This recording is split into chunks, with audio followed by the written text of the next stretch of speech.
Muito obrigado, então, pelo convite. Para mim é muito legal estar aqui, representando o Colégio Brasileiro, nessa sessão de casos, como foi colocado pelo Ronaldo antes. Queria agradecer à MB pelo convite, pelo Fernando também, por estar aqui hoje.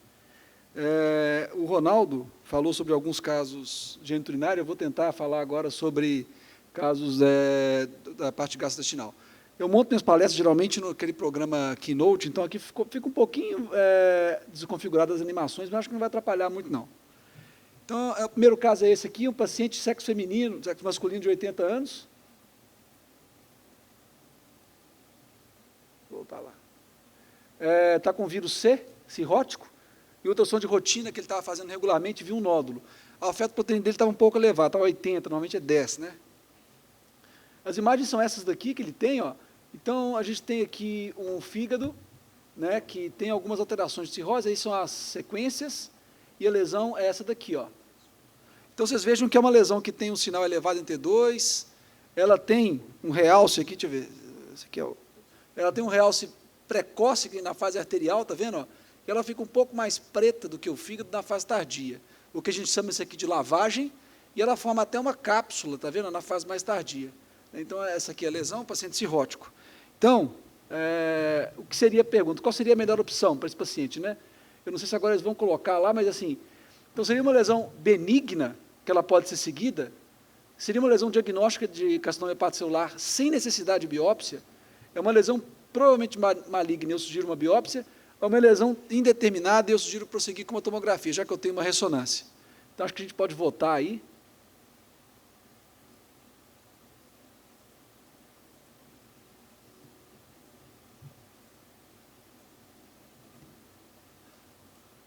Já posso passar? Ah, tá. Ah, eles já passam? Ah, tá bom. Então, perfeito. Então, aqui é interessante esse caso. Esse caso aqui, eu queria mostrar para vocês um critério, que o Baroni falou de PIRADS. A gente tem um critério que chama LIRADS. Então, na verdade, a resposta correta seria lesão diagnóstica de CHC sem necessidade de biópsia. Mas por que isso? O carcinoma hepatocelular ele tem uma característica muito interessante. O que o Baroni mostrou sobre o PIRADS, que é a mesma coisa, talvez, do BIRADS, que é a mesma coisa, talvez, do TIRADS, para tireoide e para mama, é que as lesões muito suspeitas têm que ser biopsiadas. Mas no fígado, a gente tem essa iniciativa do Colégio Americano de Urologia, que chama LIRADS. E o objetivo é um pouquinho diferente. O objetivo dela é tentar caracterizar uma lesão altamente suspeita, com valor preditivo positivo acima de 100%, próximo de 100%, que eu poderia tratar o paciente, eu posso transplantar esse cara sem precisar fazer uma biópsia. E seriam lesões LIRADS 5. Ela foi criada porque todas essas instituições têm um padrão para avaliar a imagem, só que existiam 0 radiologistas criando esses padrões. Então, o LIRADS foi uma sugestão do Colégio Americano de Radiologia para se incluir radiologistas nessa avaliação. Esses eram os problemas, né? Então, isso aqui está sendo utilizado muito, o Baroni falou do PIRADS, tem o BIRADS, tem o LANG-RADS, tem o LIRADS, agora tem o TIRADS também, agora tem o ORADS de ovário, e cada vez mais isso está se popularizando, porque torna mais fácil a comunicação entre o radiologista e o clínico. Então, se eu falo uma coisa, o cara entende, você fala LIRADS 5, olha, estou falando LIRADS 5, isso é uma lesão altamente suspeita de CHC, nem precisa de biópsia. A diferença é essa. Se eu falo daqueles ali que é o 5, eu estou indicando que essa lesão tem que ser biopsiada, porque tem uma grande chance de ser um tumor. Existe um potencial até para fazer screening, potencial, vejam bem. E essa daqui não. Essa daqui é para eu dar o diagnóstico, eu vou sugerir uma biópsia ou algum outro tipo de coisa no LIRADS 4, no LIRADS 3, mas no LIRADS 5 eu posso prosseguir com o tratamento do paciente. Aqui são os critérios, aqui, como a gente utiliza o LIRADS, o paciente tem que ser cirrótico, ou ter vírus B crônico. A partir daí, a gente faz a análise, veja que a gente tem uma tabelinha com os critérios maiores, então ele tinha um realce precoce, ele tinha uma cápsula, ele tinha uma lavagem. Então, tudo isso, a lesão media entre mais ou menos 1,8, 2 centímetros. Então, ela é caracterizada como LIRADS 5, esse paciente, e a gente pode, então, prosseguir o tratamento desse paciente com esse jeito. Então, aqui, quando a gente pode utilizar, então não dá para utilizar em todo mundo, tem que ser pacientes em risco, né, que são pacientes com cirrose ou com hepatite B crônica. Aqui, como o Ronaldo mostrou, existe um progressivo de potencial de CHC quando eu aumento o LIRADS. Então, quanto maior o meu LIRADS, maior a chance é a CHC. Aqui é uma tabelinha mostrando aqui. Então, o LIRADS 5, ele tem 95% de chance de CHC e 98% de chance de ser malignidade. Então, isso permite que eu possa transplantar esse paciente sem biópsia. Os outros têm menor potencial, então esses aqui eu já vou ter que fazer uma outra abordagem, né? Se eu vou biopsiar, se eu vou tratar de maneira que não necessita um transplante, etc. E aí vai ser desse jeito, tá bom? E cada um tem a potencial de o que vai fazer. Veja que o LIRAD 5, CHC confirmado, certo? Então eu já posso ir para o manejo. Então esse é o segundo caso, então. Então esse paciente agora é feminino, também pacientes mais velhos, estava avaliando um cisto renal, mas aí viu uma lesão cística no pâncreas. Né? Então, não tinha nada muito alterado no exame laboratorial, nem físico dela, não. O que ela estava fazendo é para ver um cisto renal, que, na verdade, foi visto por ultrassom e não tinha, era um Bosniak 2 sem maiores problemas. Esse era o cisto pancreático na tomografia. Então, estava ali em pé da cabeça do pâncreas, processo uncinado, e aqui, ó, se eu fizer uma reformação, ele está bonitinho. Olha que interessante esse cisto. Aqui é o ducto pancreático principal, ele estava aqui, lobulado, ele se comunicava com o ducto pancreático principal. Então, essa é a característica do cisto que eles acharam. E aí, vem as perguntas. Qual a melhor opção? É uma lesão cística agressiva, que eu tenho que ressecar essa cabeça do pâncreas? É um provável tumor cístico seroso, que eu posso só acompanhar? É uma lesão indeterminada, eu tenho que fazer ressonância magnética? Ou poderia ser uma lesão mucinosa papilífera de ducto ramificado, e eu posso acompanhar? Então, são essas as opções que a gente tem.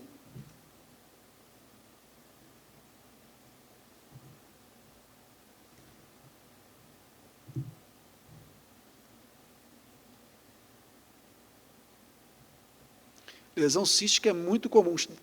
Isso é uma coisa que deve chegar para vocês com alguma frequência. Perfeito. Então, assim, você veja que a maior parte das pessoas colocou lesão mucinosa papilífera ramificada, que é o IPMN, de ducto ramificado, que eu posso acompanhar. A lesão cística agressiva de ressecção, aí já seria, eu acho que não é uma resposta talvez mais adequada, porque nesse caso, quando tem uma lesão cística dessa na cabeça do pâncreas, fazer uma cirurgia dessa tão agressiva, uma lesão que o potencial de malignidade é tão baixo, a gente pode prejudicar, a chance de ter um soneto ser pior do que, eu esqueci aquele, tem um ditado, né? Eu esqueci esse ditado, mas sai pior do que, a emenda sai pior do que o soneto. Então, gente, as lesões císticas do pâncreas são várias, e antigamente eu lembro, quando eu comecei a radiologia, cisto no pâncreas era igual a tumor que tinha que ser ressecado. Isso mudou muito, principalmente por essas lesões aí, que é o IPMN.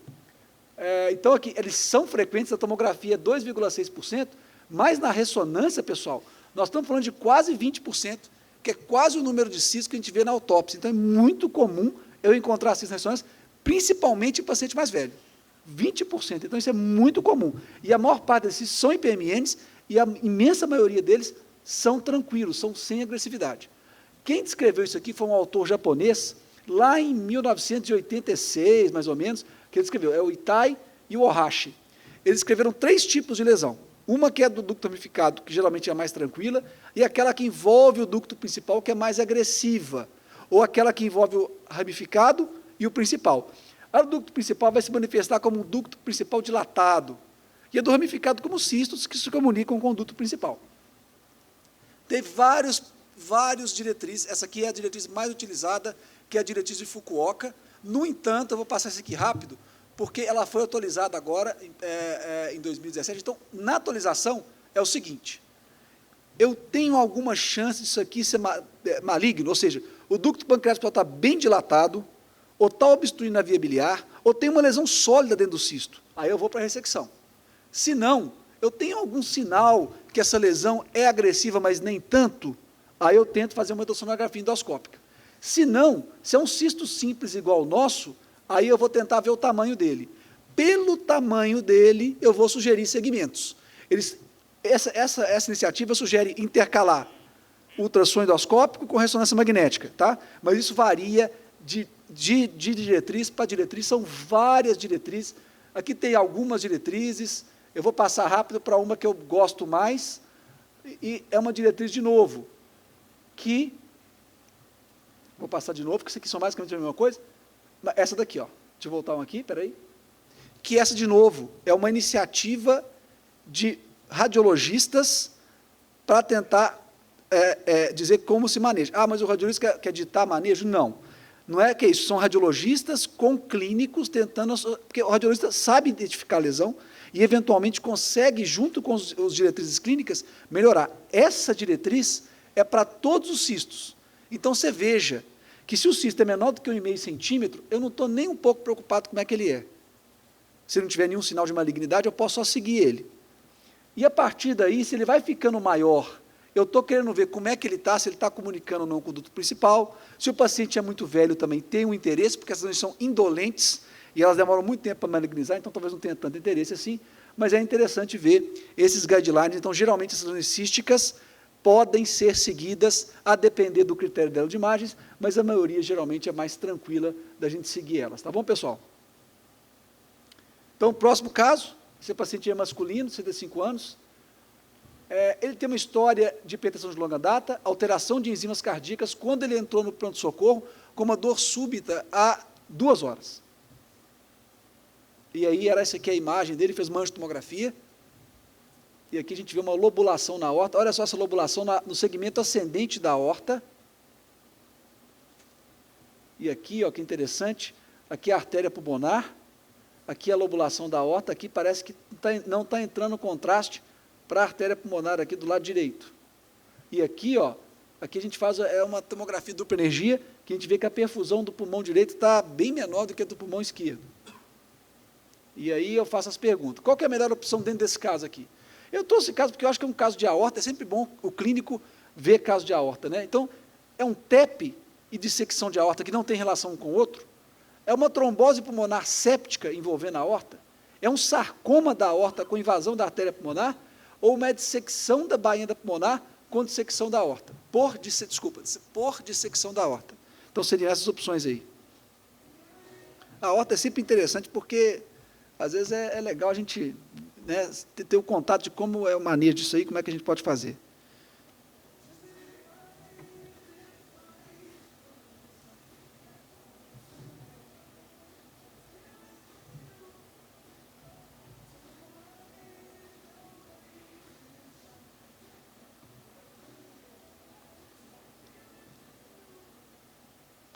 Então, é realmente um caso complexo, né? É um caso difícil. Mas por que eu trouxe esse caso? Porque eu queria apresentar para vocês uma patologia não tão incomum, mas com uma apresentação bastante incomum, para a gente ver como é que se faz. Então, assim, a resposta certa é a letra D, né? A resposta certa é a letra D. Então, eu vejo que a maioria acertou. Mas o que eu queria mostrar aqui, a primeira coisa que a gente tem que entender é que dissecção no segmento ascendente da aorta, seja dissecção, seja hematoma mural, ou seja, ulceração penetrante, são as 3 síndromes aórticas agudas, deve ser tratada cirurgicamente. Então, a gente já sabe disso. Esse é um paciente cirúrgico. Mas o que aconteceu nele de estranho é que essa dissecção, como a maioria acertou, ela estendeu para a bainha da artéria pulmonar. E foi tão intenso que até o fluxo da aorta estendeu para a bainha pulmonar, ocluindo aquela artéria pulmonar por compressão extrínseca, que é uma fase tardia, mostrando esse sangue entrando pela bainha da artéria pulmonar e dissecando a artéria pulmonar, aqui numa imagem sagital oblíqua, mostrando isso aí. Isso é incomum? É incomum, mas pode acontecer. O aspecto que faz isso acontecer é esse aqui, ó. A gente tem uma adventícia comum na aorta, então, quando a dissecção vem aqui posterior, como a nossa, essa compressão e esse sangue pode entrar na bainha da pulmonar e comprimir ela, como a gente está vendo aqui. Então, se for anterior, não tem problema, se for anterior, mas se for posterior, aí ele entra aqui e fecha a artéria pulmonar, como aconteceu assim. Então, isso pode acontecer, é incomum, mas é legal a gente ver um caso desse. Quanto mais distal for esse hematoma da bainha da pulmonar, às vezes pegando o alvéolo, pior é o prognóstico do paciente. Mas esse caso é muito interessante, isso era um médico, viu? Isso era um médico. E foi operado e de maneira incrível, ele se recuperou extremamente. Esse é o pós-operatório inicial dele. Você veja que trocou o segmento ascendente, a artéria pulmonar ficou excelente. Então, você veja que, mesmo com uma imagem tão horrível daquelas, a cirurgia bem feita resolve o paciente grave, né, que foi bem. Está bem até hoje, é um médico conhecido, está bem até hoje. Então, agora esse aqui é o outro, 56 anos, sexo masculino, que é um paciente HIV positivo, com usuário de drogas, está com uma febre determinada, eu não lembro aqui, não lembro da história quanto tempo, mas era uma febre já que estava arrastada, e tem alteração de enzimas inflamatórias, PCR, fosfatase tudo isso aí estava alterado no momento que ele foi procurar a gente. E essa é a imagem dele.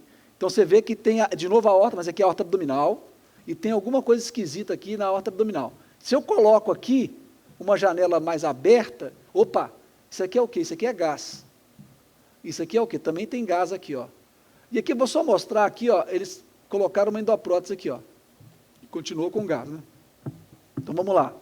A pergunta aqui é a seguinte: qual a melhor opção? Então, ele fez esse tratamento, nós vamos discutir aqui um pouquinho.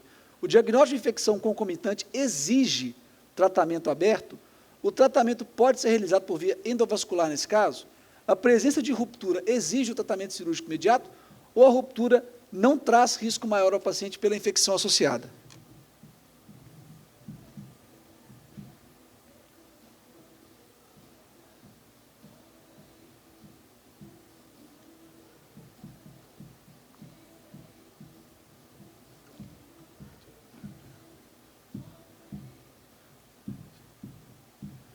Então, vamos lá. Então, assim, então você veja que, na verdade, esse caso eu mostrei justamente por causa disso. O tratamento pode ser por via endovascular. Isso é uma coisa super interessante que tem acontecido hoje. A gente tem visto pacientes com pseudoneurisma de aorta infeccioso, aneurisma micótico, né, e ruptura da aorta sendo tratados de maneira endovascular. Então, isso é uma coisa que tem acontecido e é um potencial muito interessante que tem acontecido da aorta. Então, assim, você veja que, hoje em dia, a maior parte desses pacientes que têm essas doenças complicadas da aorta, e se eu operar ele cirurgicamente, o risco dele perioperatório é muito alto pelo problema, e eles têm usado o reparo endovascular, nesse caso, com resultados bastante interessantes e não muito diferentes da cirurgia aberta, quando não melhores. Isso tem acontecido uma coisa interessante nesse caso, porque o problema é que tem se dificultado cada vez mais a obtenção do material para se estudar esses casos. Então, deve ser um tipo de vasculite que está dando pseudoneurisma. Mas vamos colocar uma endoprótese aí. Você trata o paciente, dá um antibiótico de largo espectro, mas você não tem a confirmação, na maioria das vezes, porque antes você operava esses casos cirurgicamente e tinha confirmação. Agora você não tem. Mas, geralmente, o diagnóstico tem sido o prognóstico melhor desses pacientes, porque é mais rápido a recuperação deles, dá menos problema. Então, pode ser tratado sim. E aqui só um detalhe interessante: esse paciente também era o mesmo caso. Observe uma úlcera penetrante aqui, formando um pseudoneurisma. Ele estava com febre, e aqui, com apenas 2 meses, o tamanho que ficou essa úlcera. Isso aqui progride muito lento, pessoal. Só acontece essa progressão bizarra quando ele tem infecção. Então, é interessante, quando a gente tem uma úlcera penetrante num paciente com uma febre, e, eventualmente, a gente não consegue justificar nenhuma outra causa para a febre, pensar que isso pode ser um aneurisma micótico, tá?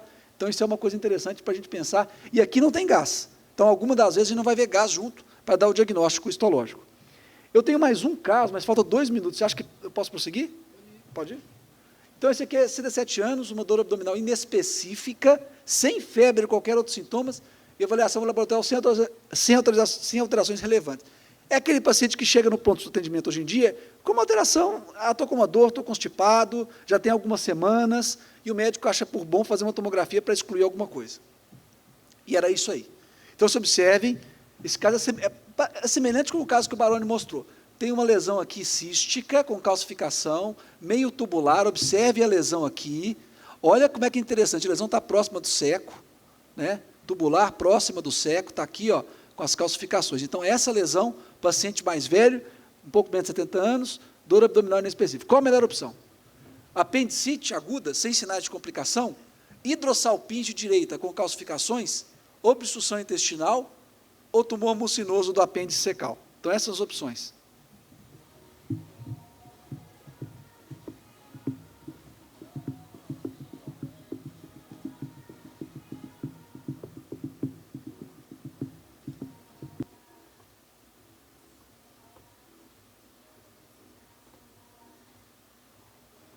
Interessante a tomografia, né?